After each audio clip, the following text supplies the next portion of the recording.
Shalom, salam sejahtera untuk kita semua. Kiranya kita tetap berada dalam lindungan Tuhan dan kiranya kita tetap sehat di rumah masing-masing. Perkenalkan, nama saya Trani Orinsanda. Saya mahasiswa STT Inti Makassar semester 2 jurusan Teologi dengan nomor stambuk 21913801. Di video ini saya akan menjelaskan mengenai materi apa saja yang saya dapatkan selama saya mengikuti perkuliahan metode penelitian dan penulisan karya ilmiah dengan dosen pengampu Bapak Pendeta Dr. Bartolomeus Padatu, MPA, MTH. Di video ini yang saya sampaikan ialah apa yang saya secara pribadi dapatkan selama saya mengikuti proses perkuliahan di mata kuliah ini. Jadi, kurang lebihnya saya meminta maaf dan besar harapan saya semoga video ini dapat berguna untuk kita semua. Selamat belajar dan selamat menyaksikan.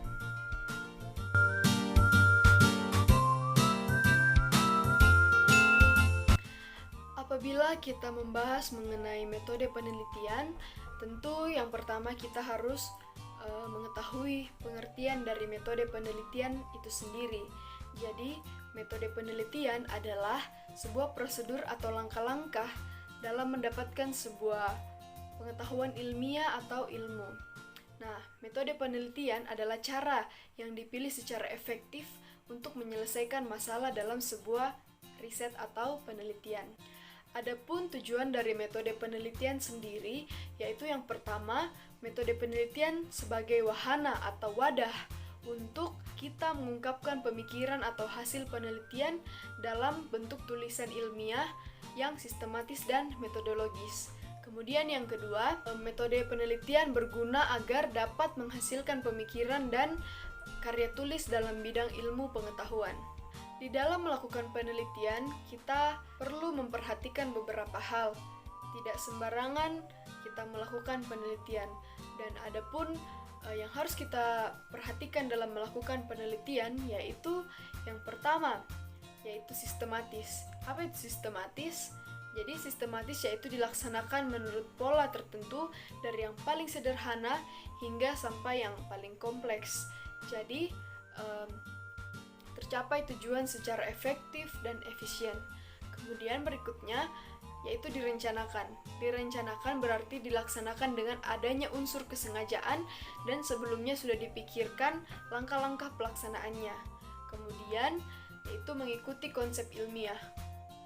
Mengikuti konsep ilmiah yaitu mulai dari awal sampai akhir kegiatan penelitian, mengikuti cara-cara yang sudah ditentukan, yaitu prinsip yang digunakan untuk memperoleh ilmu pengetahuan. Di dalam melakukan penelitian, tentu ada cara-cara yang harus kita perhatikan. Yang pertama, yaitu merumuskan masalah. Yang kedua, melakukan studi dan pendahuluan. Yang ketiga, merumuskan hipotesis. Yang keempat, mengidentifikasi variabel dan definisi operasional variabel.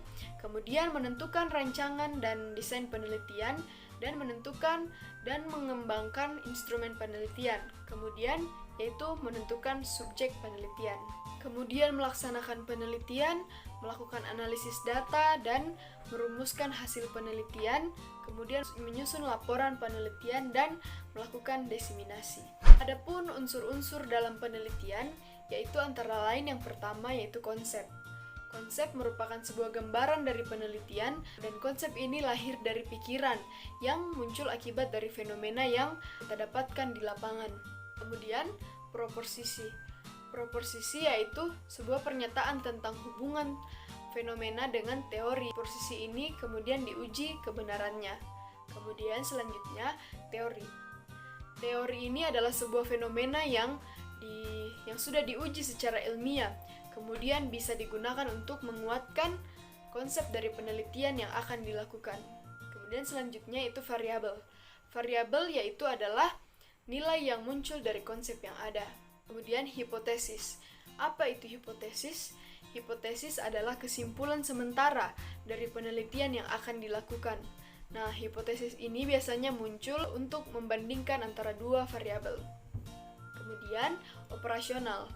Apa itu operasional? Operasional merupakan bagian petunjuk untuk mengukur variabel-variabel yang akan digunakan. Selanjutnya, apabila kita berbicara mengenai penelitian, tentu penelitian ini tentu berhubungan sangat erat dengan gap. Apa itu gap? Gap itu adalah masalah. Jadi, jaminan sebuah penelitian adalah adanya masalah. Jadi, penelitian dilakukan apabila kita tidak menemukan jawaban. Berbicara mengenai gap, gap adalah kesenjangan antara apa yang diharapkan dengan kenyataan. Jadi, misalnya kesenjangan antara hasil penelitian yang satu dengan penelitian yang lain, kemudian kesenjangan antara teori yang satu dengan teori yang lain. Penelitian terbagi menjadi dua, yaitu question and answer, pertanyaan dan jawaban. Jadi, penelitian adalah serangkaian tentang bertanya dan menjawab. Nah, apakah pertanyaan-pertanyaan itu? Jadi, pertanyaan-pertanyaan itu meliputi 5W plus 1H. 5W plus 1H yaitu antara lain apa, kapan, kenapa, di mana, mengapa, dan bagaimana. Nah, apabila pertanyaan-pertanyaan tersebut telah terjawab atau telah menemukan jawaban, barulah bisa dikatakan bahwa riset itu dilakukan atau penelitian itu dilakukan. Nah, di dalam melakukan penelitian, kita tidak sembarangan memilih masalah. Jadi, masalah yang harus kita teliti itu harus merupakan isu mutakhir atau relevan dan aktual. Kemudian, tidak mudah untuk dicarikan jawaban. Kemudian, yang berikutnya yaitu menimbulkan keresahan. Nah, keresahan ini yang kemudian membuat kita untuk tertarik untuk meneliti masalah tersebut agar kita mendapatkan jawaban yang lebih pasti dan menemukan titik terang. Tentu masalah juga mempunyai batasan. Nah, adapun batasan dalam masalah yaitu antara lain batasan tempat. Tentu apabila kita melakukan penelitian, pasti tempat yang kita meneliti itu memiliki batasan. Kemudian batasan fokus. Nah, batasan fokus ini meliputi masalah yang diteliti atau konsep atau variabel. Kemudian batasan waktu. Batasan waktu ini meliputi periode atau rentan waktu penelitian. Nah, di dalam penelitian ada dua cara untuk mengumpulkan data. Yang pertama yaitu data primer. Data primer yaitu melakukan wawancara secara langsung. Jadi, kita sebagai yang ingin meneliti masalah turun ke lapangan dan mewawancarai secara langsung.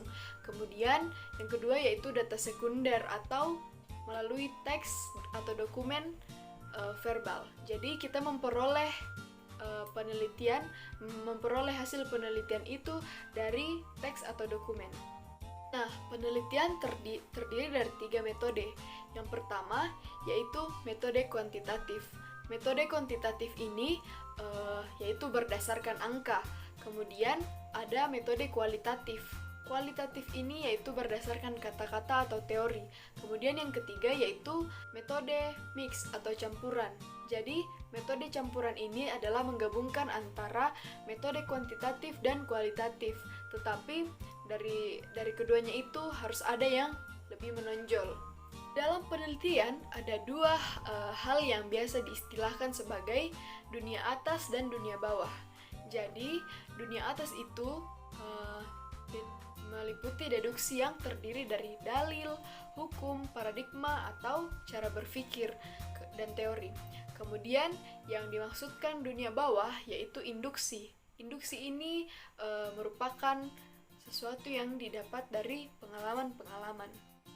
Nah, sebagai mahasiswa teologi, tentu di dalam penelitian juga mempunyai sifat-sifat penelitian teologi, yaitu antara lain yang pertama, apabila seseorang melakukan penelitian, ia harus berakar dari masalah.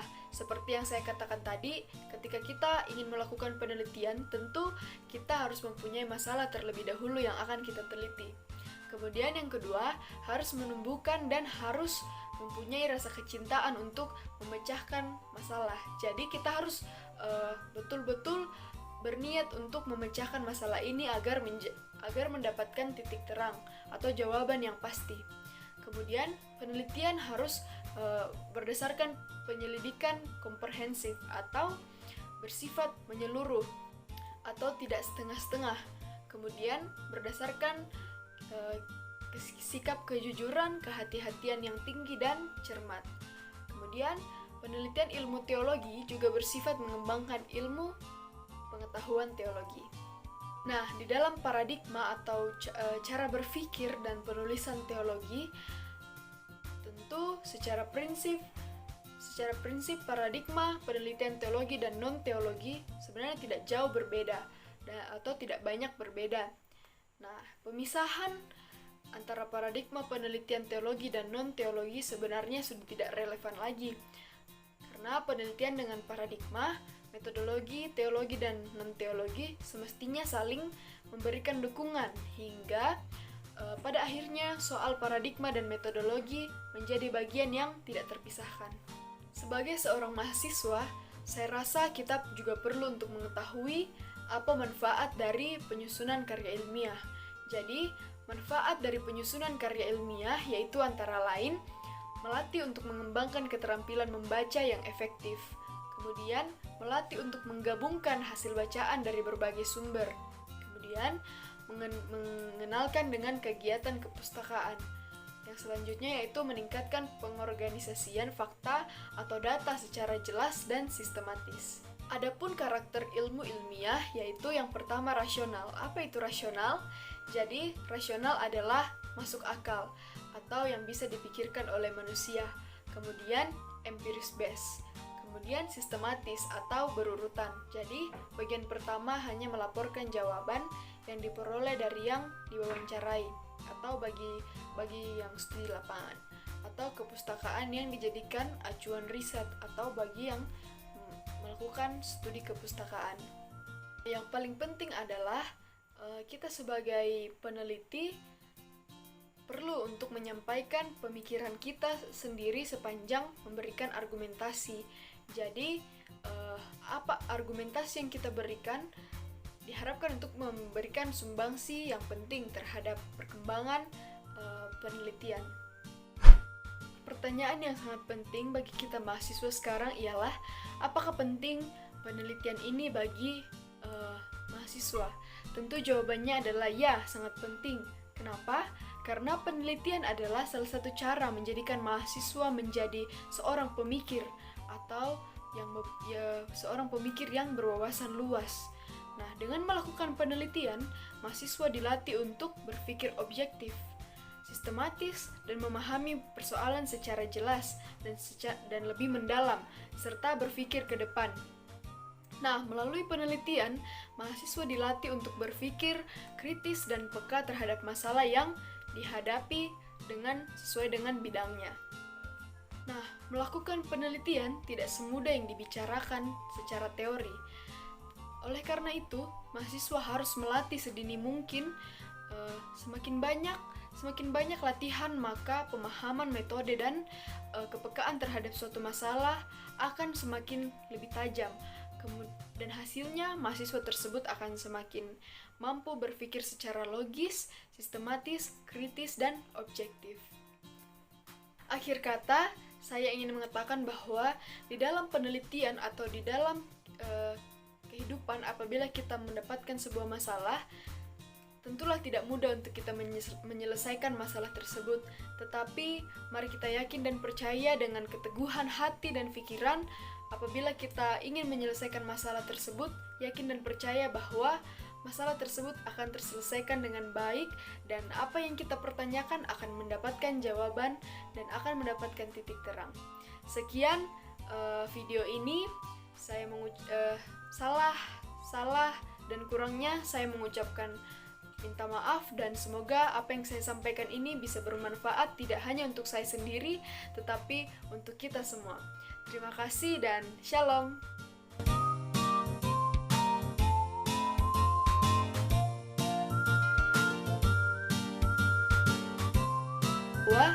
Di dalam melakukan penelitian,